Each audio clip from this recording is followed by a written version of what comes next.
Sean bienvenidos a su programa A la Medida, el análisis de la noticia, temas relevantes, incluso trataremos situaciones que se están originando en el Congreso de la República, pero hoy vamos a iniciar con algunos casos. Julio, ¿cómo estás? Buenas noches. Sandy, buenas noches, también para ti, buenas noches para usted que nos ve en casa. Dramático, ya lo has anunciado tú. Primer tema, rompiendo récords, pero lamentablemente en algo tan negativo como es esto de las personas infectadas de COVID-19. Por favor, Sandy. Y es que cada vez le indicamos entonces que los casos siguen incrementándose de COVID-19. Ayer le decíamos, el día con mayores casos positivos, pero hoy se ha marcado precisamente con mayores casos porque se reportan más de 700 casos positivos nuevos. A continuación tenemos el resumen.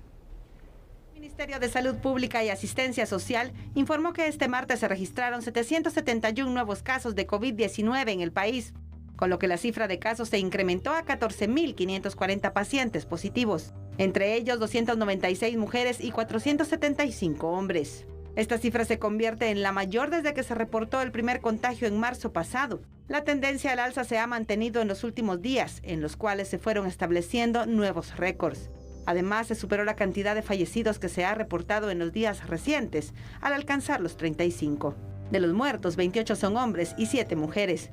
Con la información proporcionada se tiene un total de casos activos de 11.059, 2.897 recuperados y 582 fallecidos. Si usted cree que escuchó mal, para nada lo hizo, así que vamos a hacer esta recapitulación de los números tan dramáticos que usted acaba de oír acá en A la Medida. Bueno, ahí lo tiene, ¿no? Casos nuevos que se detectaron el día de hoy, Sandy, fueron 771. En total, como país hemos llegado ya a los 14.540 casos, de los cuales hay 11.059 activos. Recuperados tenemos 2.897 personas y fallecidos ya son 582. Nos hemos constituido en el país centroamericano con más fallecidos por COVID-19. Ahora, para iniciar este análisis, llama la atención una situación. Apenas la semana pasada hacíamos aquella correlación de que eran 1.500, 1.600 pruebas y más o menos una de cada 3 personas de las que se le hacía esta prueba de COVID-19 salía infectado, Sandy.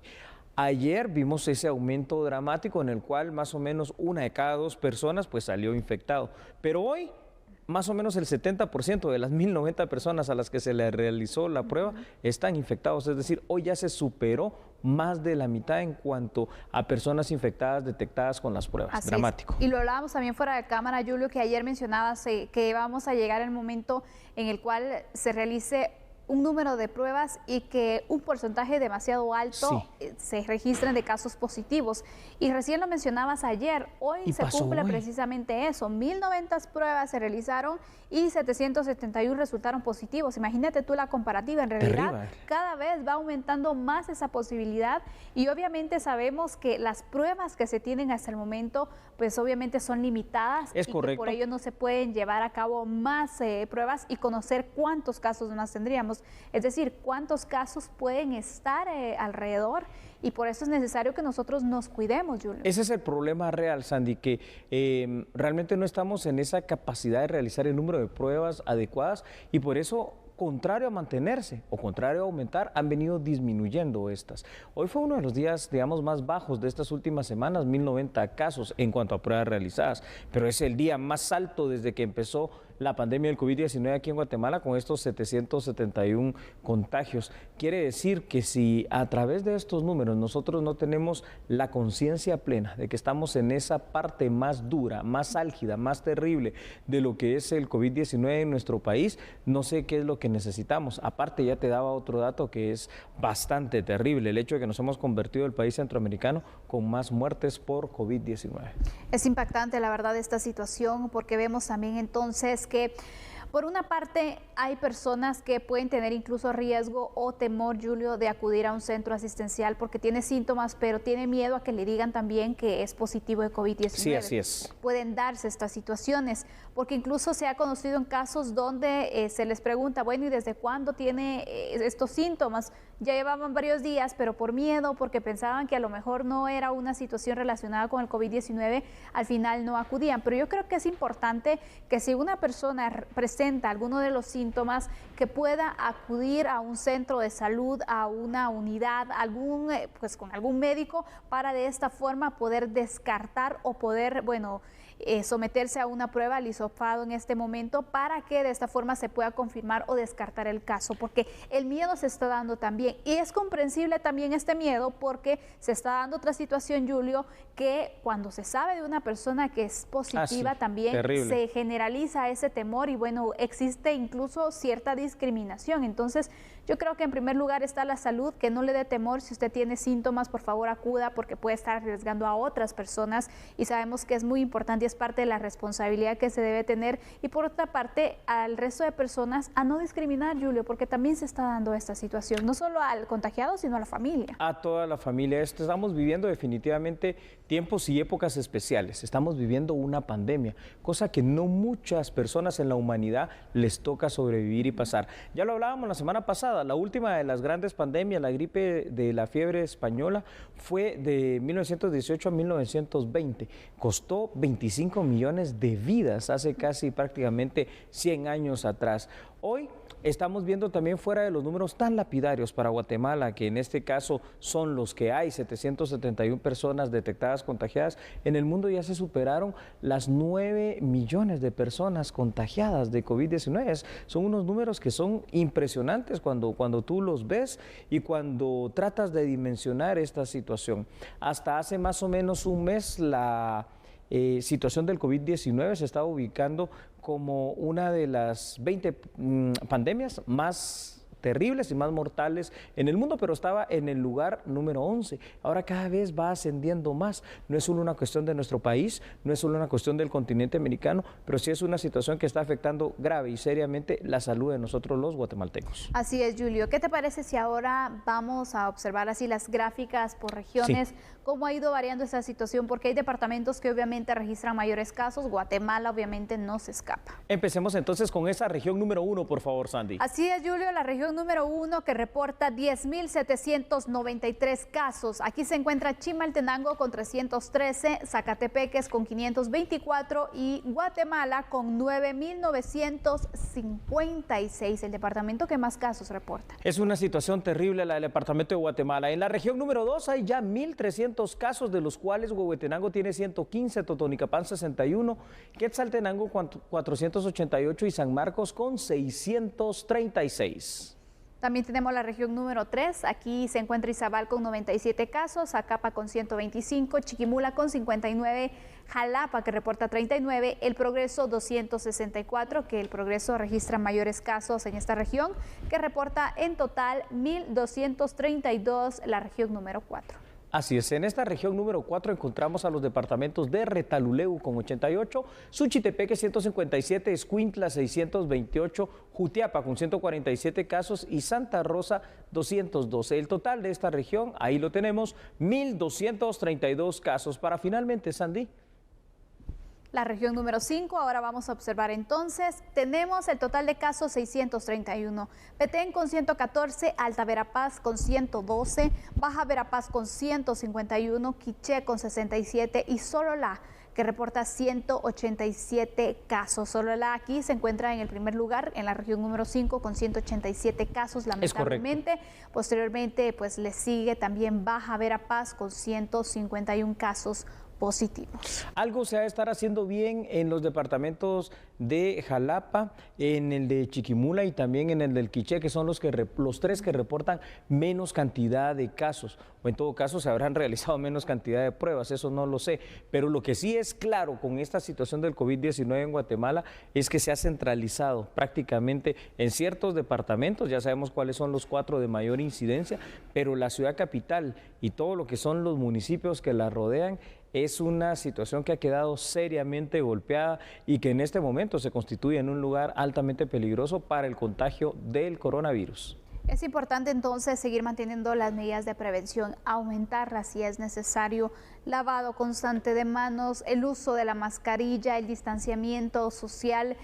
Aunque usted esté tal vez aburrido que se lo estemos mencionando, pero no está de más recalcárselo para que usted lo pueda cumplir y de esta forma también podamos prevenir, Julio, porque sí, creo que es importante. Cada vez tenemos más casos, cada vez nos acercamos entonces a ese tiempo en el cual se iba a registrar precisamente el repunte alto. En este momento te diría, estamos empezando entonces con esa situación por las cifras que se han registrado últimamente. Claro, Sandy, porque estamos viendo una situación que parece increíble, pero es cierta. Cada noche estamos reportando la cifra más alta, ya prácticamente esto se está volviendo una constante en estas últimas semanas, lo cual nos dice pues de la alta peligrosidad, pero también de la gran presencia que tiene el COVID-19 en nuestro país. Realmente no sabemos cuántas personas pueden estar infectadas porque pues no se pueden realizar todavía pruebas para todos los guatemaltecos en general, pero sí sabemos algo. El secreto de esto está fuera de cumplir con estas medidas de seguridad, el tratar de que usted no sea uno de estos contagiados y tampoco por ende lo sea su familia.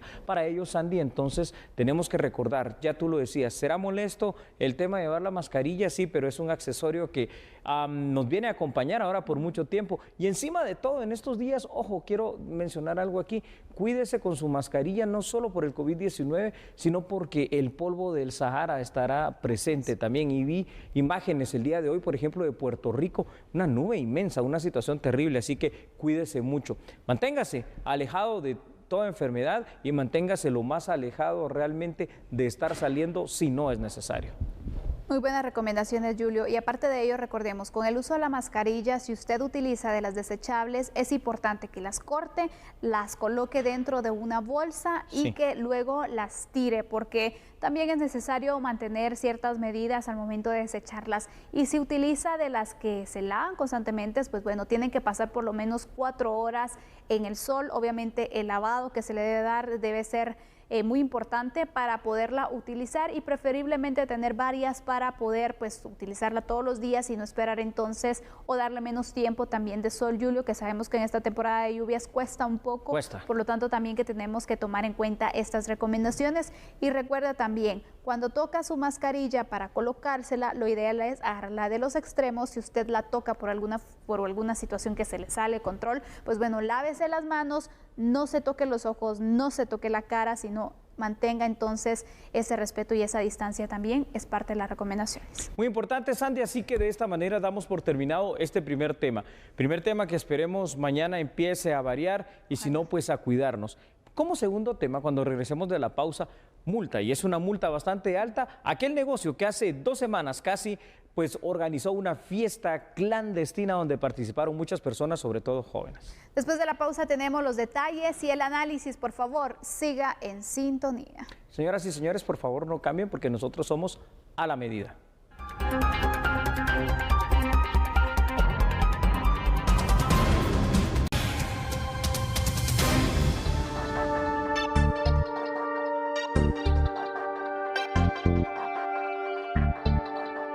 Gracias por seguir en sintonía. Hoy los representantes de un negocio donde se llevó a cabo una fiesta clandestina, recordemos en Carretera El Salvador, presentaron sus pruebas de descargo ante el juicio que enfrentan con el juez municipal de Santa Catarina Pinula. Durante el proceso de la pandemia, las autoridades han solicitado a la población en general mantenerse al tanto de las disposiciones gubernamentales y cumplirlas, pero algunos no han acatado lo ordenado, como fue un negocio en Carretera El Salvador en el que se hizo una fiesta clandestina. Debido a que fue una ilegalidad, el caso tuvo que ser investigado y un juez de asuntos municipales decidió este 23 de junio imponer una multa de 500,000 quetzales que deben pagar en los próximos días. La ley les da un plazo de 5 días para evacuar la audiencia y presentar sus pruebas de descargo. Estos 5 días vencieron el día de ayer.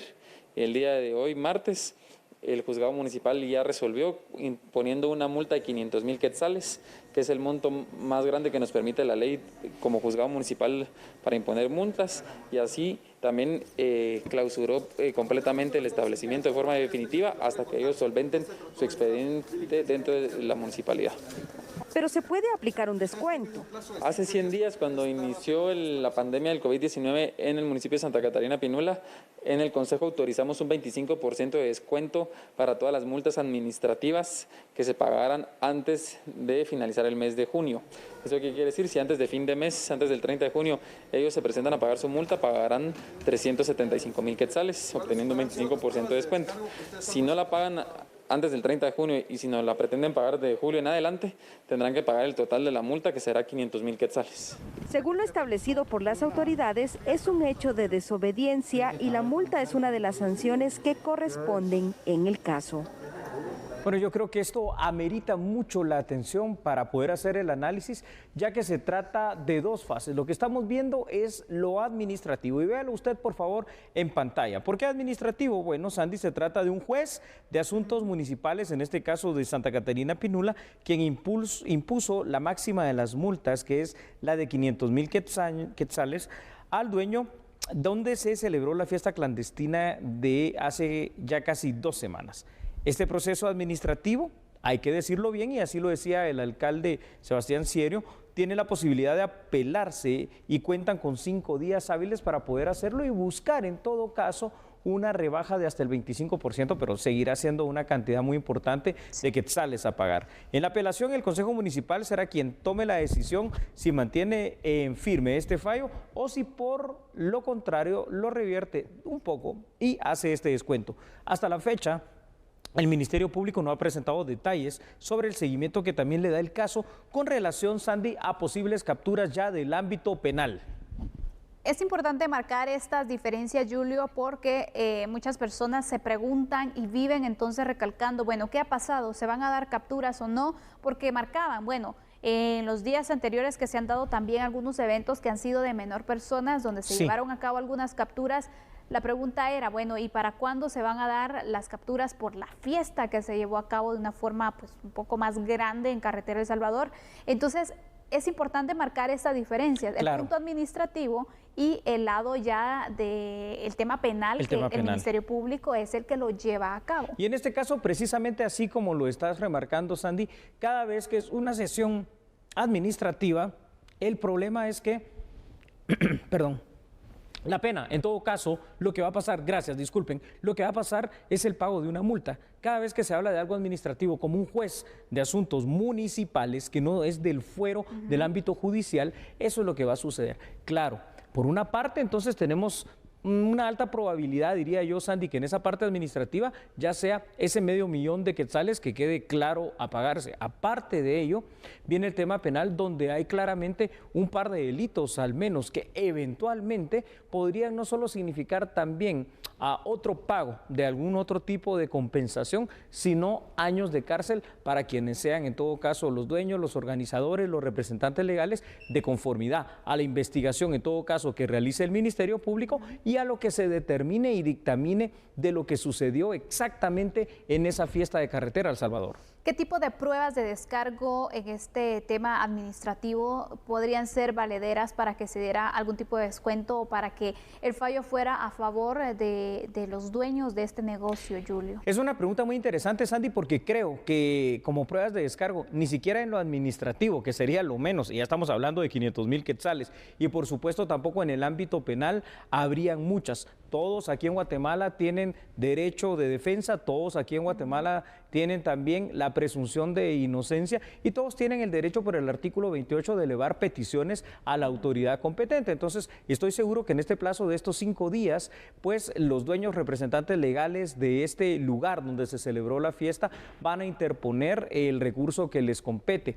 Pero de eso a que exista alguna posibilidad de alguna prueba de descargo real es muy poco. Está la evidencia, lamentablemente o afortunadamente, las personas, Sandy, que participaron en dicha celebración, pues tomaron los videos, tomaron las fotografías, las subieron a las redes sociales y se viralizaron. Entonces, no hay ahí, en mi criterio, cómo defender lo indefendible. Y bueno, ante esta situación también cabe la posibilidad, Julio, del cierre definitivo de este negocio, ¿o qué repercusiones más se podrían tener? Sí, por el momento, la segunda parte de esta situación administrativa es que se mantiene cerrado el lugar. Ahora puede darse el cierre definitivo también del mismo, ¿verdad? Y si esto no se da en lo administrativo, en lo penal también cabe esa posibilidad de clausurar el lugar pues por completo. Por ello yo creo que este es un caso que tenemos que seguir, que tenemos que ir viendo cuáles son sus aristas, porque te recuerdas también que estábamos hablando apenas anoche de algunas otras situaciones que han pasado en otras partes del país. Este yo entiendo la desesperación, entiendo la gana tal vez de tener algo como una fiesta y una situación de las que se hacía antes normalmente, pero este no es el momento. Y no solo no es el momento por la situación de la pandemia, por el riesgo de la salud, sino que no es el momento por las prohibiciones legales. Hay disposiciones presidenciales emitidas o dictaminadas durante un estado de calamidad con restricciones como el toque de queda y otro tipo de restricciones como las reuniones, que nos guste o no nos guste, porque es la ley de orden público, hay que terminar cumpliendo. Definitivamente, y por eso también te pido, Julio, que nos puedas ampliar unos datos que nos has preparado para seguir dando a conocer ciertos factores que pueden incidir entonces en este caso. Claro que sí, Sandy. Entonces, veámoslo por favor con nuestro equipo acá de TN23 y a la medida, y escúchelo usted en Radio Sonora. La multa de 500,000 quetzales, Sandy, representa la sanción administrativa más alta que se podía imponer al negocio. Si hay o no sanciones de tipo penal, para ello con la velocidad de nuestro proceso penal guatemalteco todavía faltarán algunos meses, pero ya pronto se verá también si se pide o no lo que tú tanto decías, alguna orden de aprehensión eventualmente. Dentro de los posibles delitos, aquí ya estoy hablando del ámbito penal, Sandy, estarían la violación de los artículos 301 y 305 de nuestro Código Penal, que se refieren, parafraseándolos, al cumplimiento de medidas sanitarias y a facilitar el contagio de enfermedades. Este es el mejor momento para poder crear la conciencia que fuera de las posibles sanciones administrativas y penales, no tenemos que estar realizando fiestas por nuestra propia seguridad. El COVID-19, Sandy, está quizás, bueno, sin el quizás diría yo, en la parte más álgida, esto es evidente, de la escalada de la infección en nuestro país, por lo que estas decisiones judiciales van a servir de ejemplo seguramente para todas aquellas personas que tenían en mente el organizar otro tipo de eventos similares. Este no es el momento y quien no quiera entender, pues creo que es un buen ejemplo, una buena situación para no hacerlo, ¿no? Así es, Julio, es muy importante marcar estos puntos. Entonces, lo que podría pasar, el Ministerio Público pues también dará a conocer el resultado de la investigación que han llevado a cabo también ellos desde el tema penal para determinar si existen los motivos suficientes para de esta forma poder detener a alguna persona, procesarlo y de esta forma también por qué delito se podría procesar. En este caso, Julio, ¿qué delitos se le podrían sindicar a una persona, al organizador, al representante legal o a quiénes? Mira, cuando hablamos del artículo 301 de nuestro Código Penal, estamos hablando de aquel artículo que dice quien desobedece disposiciones referidas a salud. Entonces ahí ya encontramos una pena que puede llegar hasta los 6 meses de privación de libertad.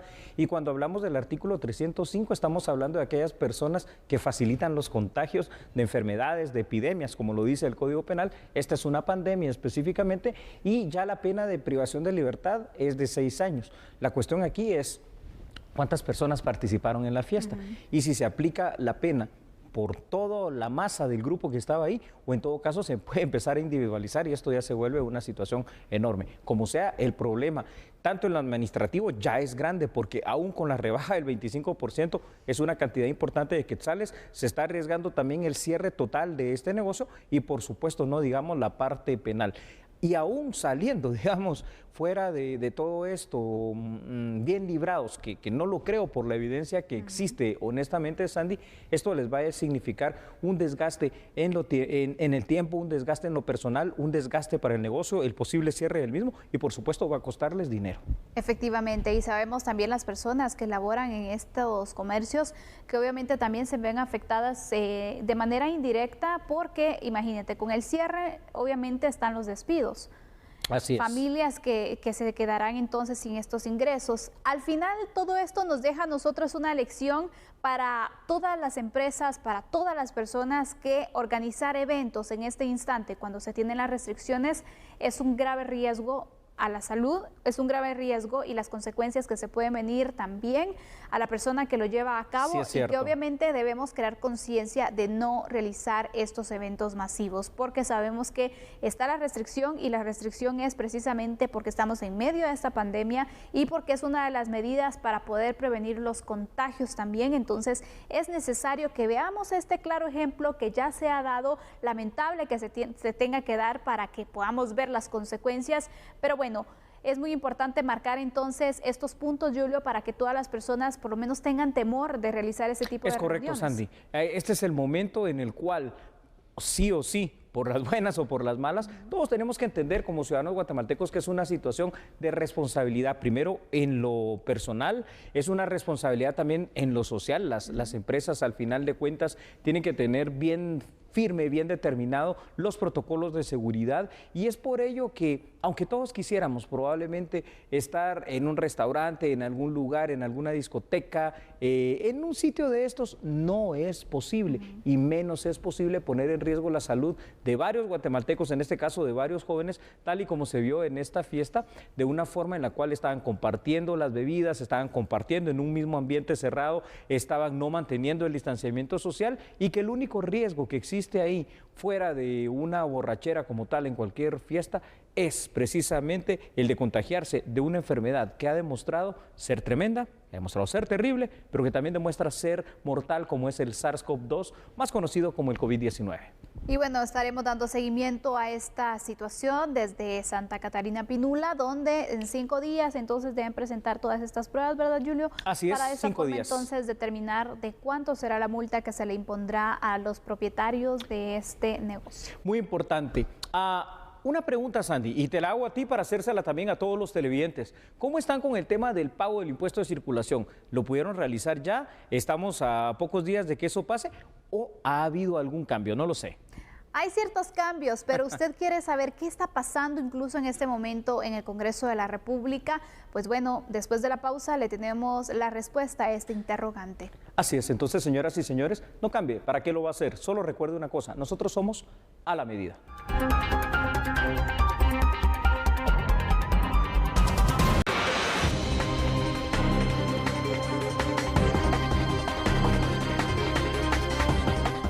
Gracias de verdad por continuar acá en sintonía de TN23 y su programa de análisis a la medida. Saludos también a quienes nos escuchan en las 31 frecuencias de Radio Cadena Sonora. A ver, Santi, si nos vamos taxativamente a lo que dice la ley, el próximo 31 de julio sería la fecha máxima para el pago del impuesto de circulación. Pero ojo, o sea, qué bien que la ley diga eso. Sin embargo, ¿cómo estamos en la situación de lo que ha pasado derivado del COVID-19? Muchas personas han quedado sin trabajo, muchas personas se les ha suspendido el contrato, a muchas personas inclusive, Sandy, se les está dificultando el pagar los servicios esenciales. Por eso, en una sesión extraordinaria en el Congreso de la República se ha tratado este tema. Así es, se ha prorrogado este pago. Preste mucha atención porque la prórroga va de forma individual, es decir, se va a dar por 3 meses, pero cada mes va a aplicar a cierto año del modelo del vehículo. Karen Juárez se encuentra en el Congreso de la República y ella nos tiene el reporte de lo que ha pasado en el Palacio Legislativo. Buenas noches, Karen, adelante.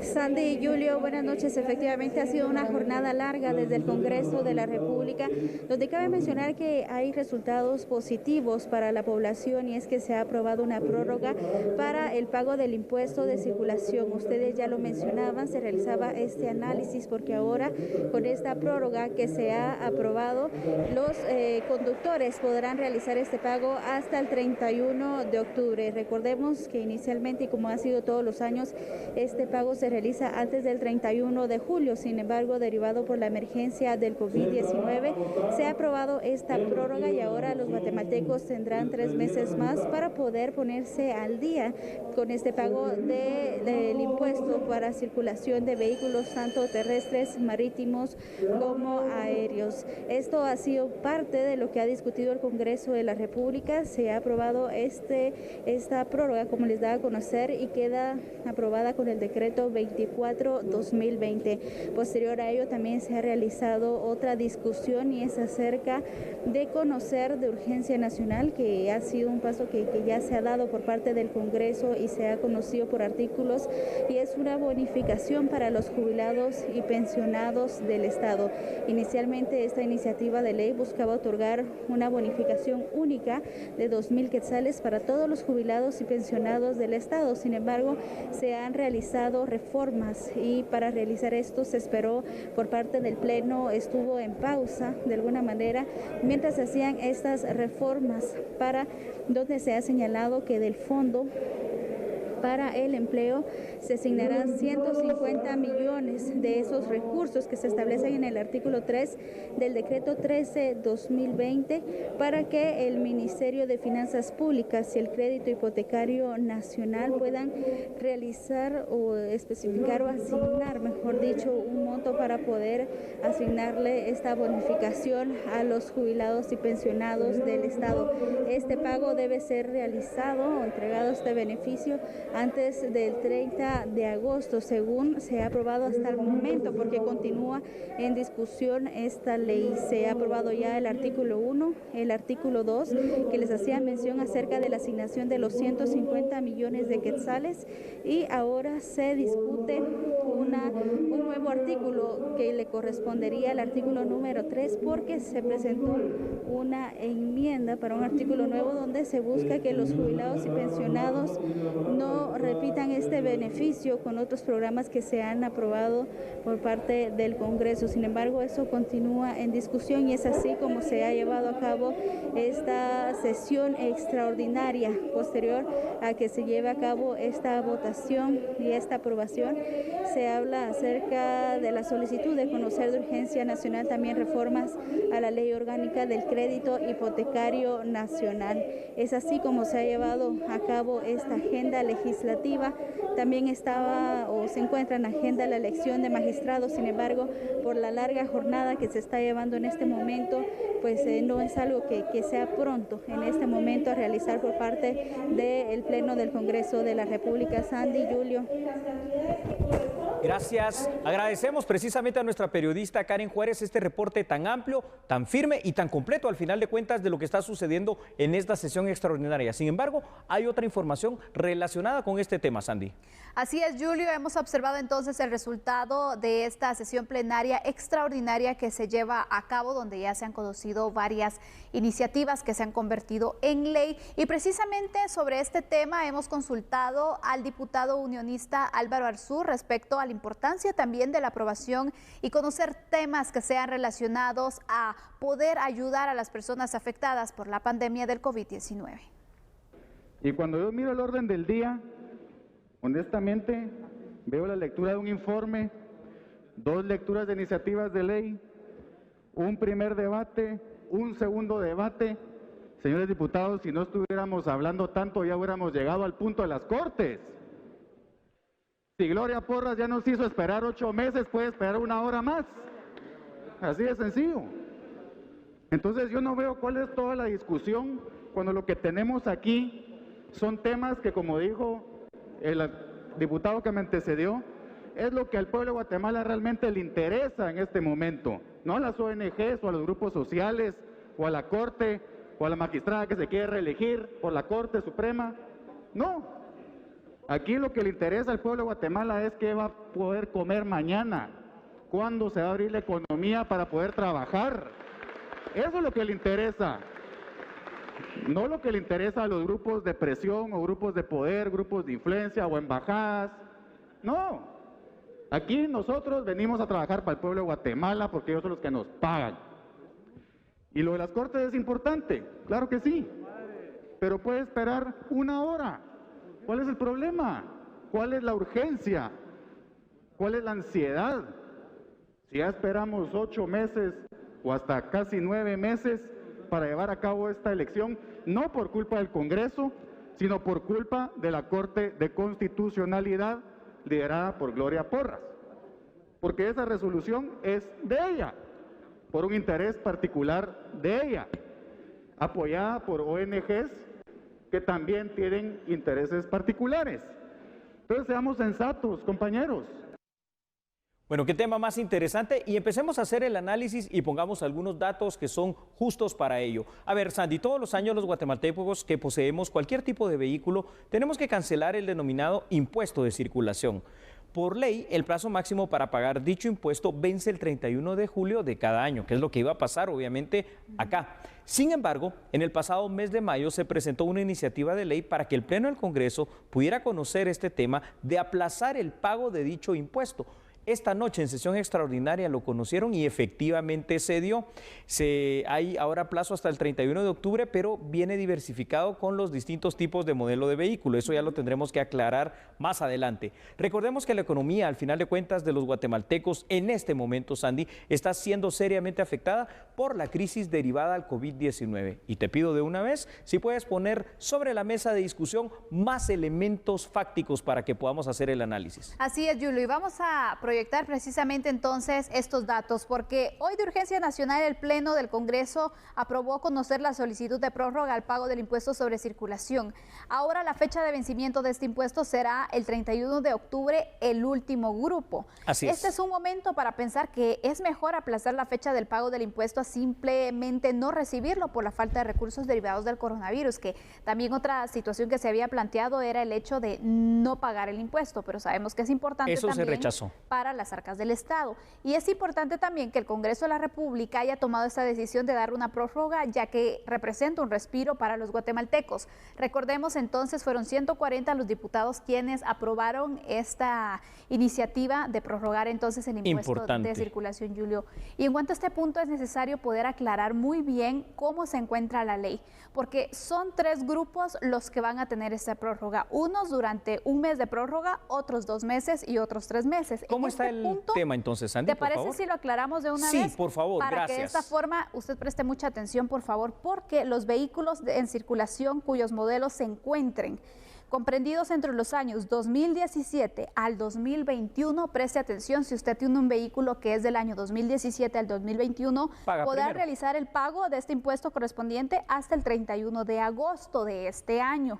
Y para los vehículos que tienen modelos entonces comprendidos entre los años 2010 al 2016, podrán realizar el pago de este impuesto hasta el 30 de septiembre de este año.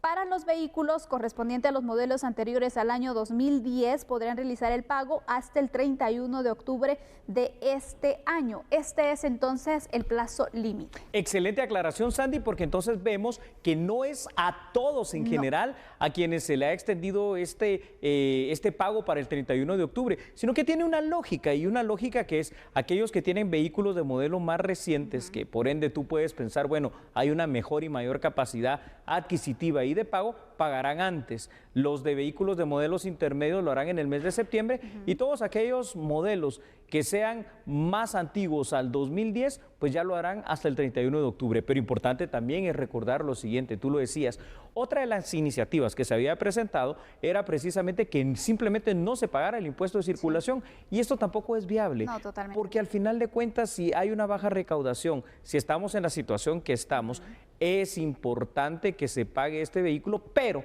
la 9ª legislatura, con esa postura que vimos en el discurso del diputado Álvaro Arzú Escobar, me parece que de una manera contundente le dijo al pueblo de Guatemala que está con ellos en este momento, es decir, se tomó una decisión pensando en el bien común, por lo cual aquí yo creo que el Congreso de la República hizo lo correcto. 140 votos afirmativos a esta propuesta, que por eso fue que se aprobó, de 160 diputados, está muy bien. La verdad que sí, Julio, se tenía que priorizar la agenda, porque imagínate a qué hora también inició, qué hora es, y en ese momento todavía se está desarrollando la sesión plenaria, entonces era necesario priorizar esos temas que se iban a conocer para que de esa forma se le diera solución a temas. Este era uno de ellos, el impuesto sobre circulación, que sabemos que puede ayudar un poco también al tema de la economía nacional. Definitivamente, tal vez como única recomendación, si usted al final de cuentas, independientemente del modelo que tenga de su vehículo, lo puede pagar pues en estos días y en la fecha inicial, que era antes del 31 de julio, hágalo también. No vaya a ser que después la situación cambie,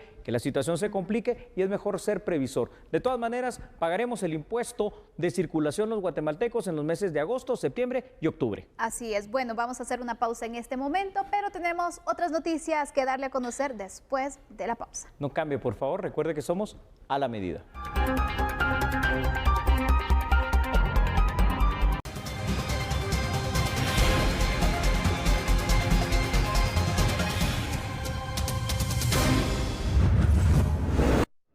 Y nosotros continuamos con la información acá en su programa A la Medida. ¿Sabe usted que hoy la Cámara del Agro evidenció ciertas preocupaciones que tiene por unos resultados que afectan a este sector tan importante de la economía de nuestro país? Así que veamos cuáles son estas situaciones que tienen preocupado a la Cámara del Agro. En su tercera encuesta sobre el impacto del COVID-19, Camagro estima un impacto del 3% en el PIB agrícola. A esto se suma la incertidumbre sobre la reapertura económica. La gran mayoría de los empresarios están estimando caídas de alguna índole. Nosotros estamos estimando caídas para el sector en su conjunto para este año de alrededor de 3%, que es muchísimo menor de las caídas de otros sectores. Y esa caída que sea menor que en otros sectores hace que también la recuperación la proyectemos para antes. De hecho, esperaríamos que para finales del 2021 se hayan borrado las pérdidas. Pues sí han habido efectos económicos que han golpeado fuertemente dentro del agro, más que todo a las micro y pequeñas empresas. Estas micro y pequeñas empresas, como ustedes lo pudieron ver en la presentación, pues están en todos los departamentos del país y han sido pues, las más afectadas durante esta crisis desde que inició durante estos 3 meses.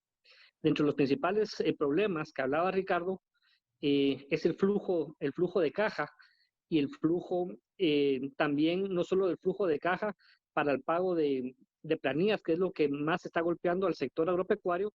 Los sectores más impactados por la pandemia en el sector agrícola han sido el de hule, café, frutas y vegetales. Sin embargo, 82.5% de encuestados resalta que la restricción de horarios para operar ha impactado sus ingresos. Debido a los efectos causados por la pandemia del COVID-19, el Consejo de Ministros de Energía del SICA ha avalado diversas acciones que serán adoptadas a nivel regional, esto para el apoyo del sector energético. Según lo detallado por el ministro de Energía y Minas, Alberto Pimentel, se aprobó una estrategia que permitirá actuar a nivel regional para evitar que la presente crisis ponga en riesgo la sostenibilidad del sector energético y sus cadenas de suministros. Hubo una reunión extraordinaria del Consejo de Ministros de Energía en el marco del SICA. Esto abarca a los ministros de los 5 países de Centroamérica, más Belice, más Panamá, más República Dominicana. Entre los temas que tratamos estuvo la aprobación de la Estrategia Regional Energética para el año 2030, enfocada sobre todo en cómo lograr que haya más participación de tecnologías renovables en la matriz eléctrica de la región. Se aprobó esta estrategia y el trabajo venidero es aprobar pues, planes específicos y concretos, hoja de ruta, sobre cómo los países vamos a implementar la misma. También hay una tarea importante que es conseguir fondos y cooperación internacional para lograr la implementación de esta estrategia.